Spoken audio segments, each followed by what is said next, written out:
Welcome to Strip Cover Lit, where we squeeze the bigger picture out of literature. I'm Adrian Ford, and we're here for another poetry discussion. A poetry discussion that is in celebration of National Poetry Month, and for National Poetry Month. Golly, we will have a poetry discussion every day of the month here on the channel. Sundays with Sylvia Plath, Mondays with William Blake. Tuesdays with Edgar Allan Poe, Wednesday with William Shakespeare, Thursdays with Emily Dickinson, Friday with Robert Frost, and Saturday with Charles Bukowski. We have here a poem that is, I think, probably better loved than many of, I think that's fair, better loved than many of Edgar Allan Poe's poems, but by Edgar Allan Poe readers. I don't know that this is as well known, just sort of colloquially, as his other poems. The Raven, for sure. This was written, by the way, I believe the same year as The Raven. The same year, the year before The Raven, something like that. Just to give you some um, background on where we're coming from, but also, hey, if you're not subscribed to my personal channel, I'm 45 subscribers away from 1,000. It is linked in the description below. That's where I talk about philosophy, I talk about movies, I talk about random internet stuff, just different things. If you love me, and I know that you do, go over there and subscribe there as well. But we're going to get into it with Eulalie, this poem, and a discussion. I don't think it's non sequitur, but I don't know that it is one. I will just get into it. Eulalie. I dwelt alone in a world of moan, and my soul was a stagnant tide, till the fair and gentle Eulalie became my blushing bride, till the yellow-haired young Eulalie became my smiling bride. And less bright the stars of the night than the eyes of the radiant girl, and never a flake their luster can make of the vapor, and the gold and pearl can vie with the sweet young Eulalie's most unguarded curl, can compare with the bright-eyed Eulalie's most humble and careless curl. No doubt, now doubt, now pain, come never again, for her soul gives me sigh for sigh, and all day long shines bright and strong astart within the sky, and never to it dear Eulalie upturns her matron eye, and never to it young Eulalie upturns her violet eye. So, first off, I want to apologize for the sort of the. This is not how the poem itself is laid out. I could not, for some reason, get the program, Microsoft Word, to copy and paste it the way that it was laid out. Hopefully, that does not become a recurring problem, or I will have to smite someone. I think possibly with the exception of Sylvia Plath, no other poet's life is read into their work as regularly or vigorously or seemingly canonically as is Edgar Allan Poe's. And it would be easy to say, oh, well, what about Charles Bukowski? But Charles Bukowski wrote about the character Chinaski. And there are certainly liberties taken with Chinaski and Bukowski's actual life in those poems. But with Bukowski's poems, it's sort of Bukowski's poems are written and interpreted through the lens of the persona, not necessarily Charles Bukowski himself. You don't need to really harp on those things that Bukowski may or may not have gone through in his actual life the same way that people do with Edgar Allan Poe. And if you do look into that, you will find all of the women that Edgar Allan Poe had loved and lost. But I don't think that is necessary to get something out of this poem about losing someone who had brought you so much joy.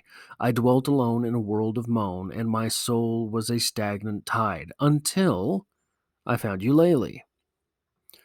All of these things about her that I loved, the radiance, the luster in her eyes, her careless curl, now doubt, now pain, come never again, for her soul gives me sigh for sigh.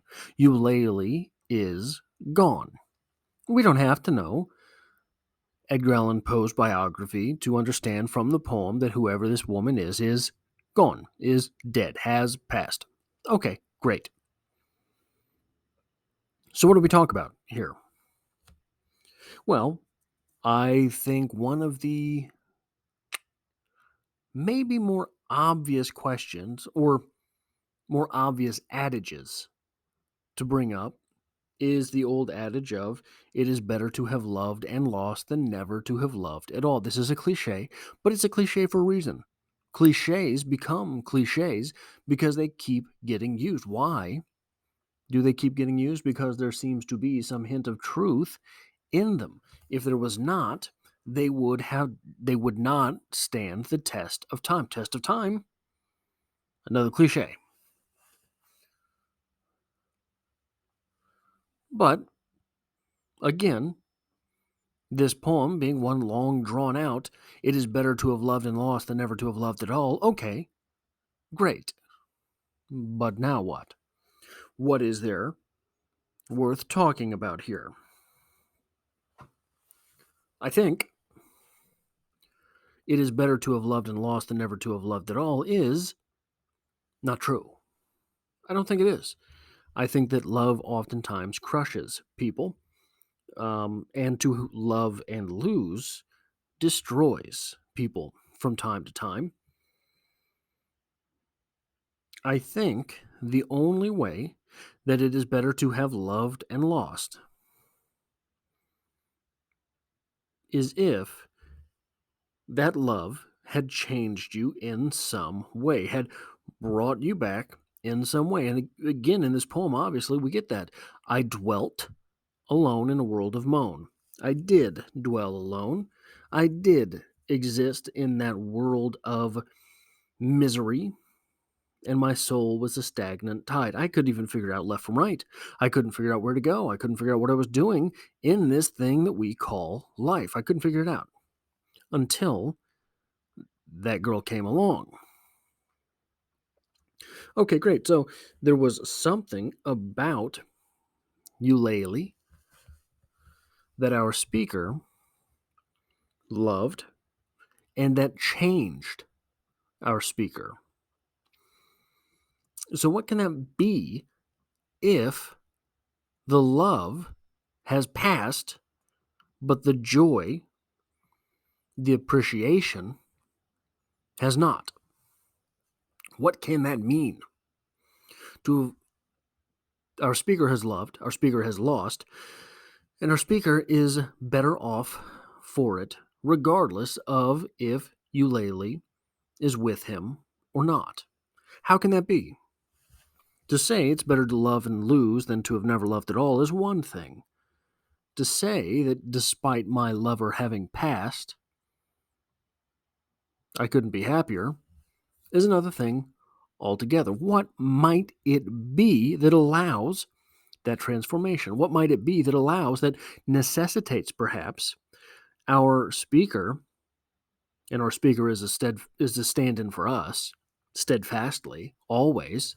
The speaker is almost always a stand-in for us, except in Bukowski's poems. In Bukowski's poems, the viewer is necessitated by the speaker, and the viewer translates to the reader. So there's that in Bukowski. But besides that, The only way I think for someone to be good with a lover no longer being there, as our speaker here says, now doubt, now pain come never again. The only way that this happens in wake of a lover is okay. So I'm going to ask you a question instead, because I think this is the best way to get the point across a little bit. I've loved women. I've felt that I've loved women. I'm not sure I believe in the idea anymore, but I felt that way. The only Are you with someone that love? Think of a love you've got in your life. Does that love make you love them, or do they make you love you? I think the latter, being with someone who makes you love you, is an irreplaceable feeling. Being with someone who, now, this is not to say that you can never find it again if you do love it, but I don't know that if you do find it, you indeed have to find it again. I think if you find someone that makes you love you instead of making you love them, you are with someone who has your best interests in mind. Even if they can't figure out heads from tails for themselves, sometimes that's a burden that a person holds. That is a burden in a person's life. They want the absolute best for someone, and they help someone see the best in themselves. They help Person A helps person B see the best in person B, but they can't find that same thing for themselves. Person A can't see that in person A. I think the true transformative love that we're speaking of here, the Eulalian question, is the question of a lover who made our speaker love himself or herself. Like I don't think the sex of the speaker is ever specified, so it could be interpreted. It is left open to interpretation. It is left open to whatever it is that the reader wants to do with it. Now, isn't that interesting? Isn't that a conundrum? The best way for you to be with your lover is not to make them dependent on you, but is to make them self sufficient.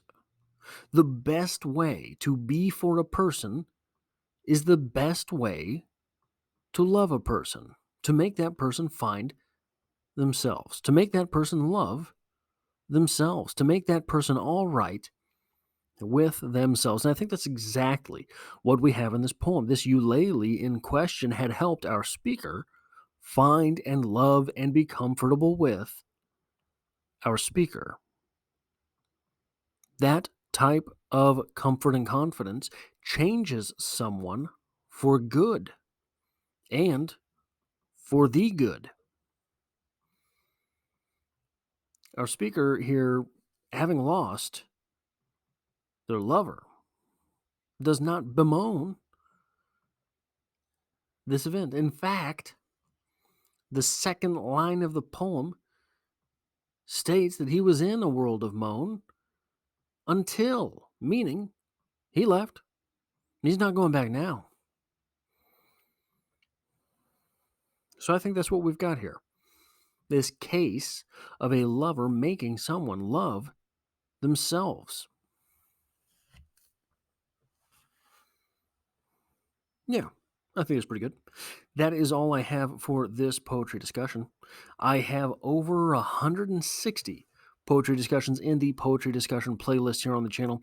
This is National Poetry Month. There will be 30 poetry discussions in 30 days. We are over the halfway mark now. So be sure to come back for those other poems and other poetry discussions if that's something that you're interested in. But we have poetry every Monday here on Strip Cover Lit. And we have novel read-alongs, we have short stories. Literature is the only thing I talk about here. So if you find yourself here by chance but not design, consider hitting that subscribe button to stick around for more. and I hope to see you back for the next one.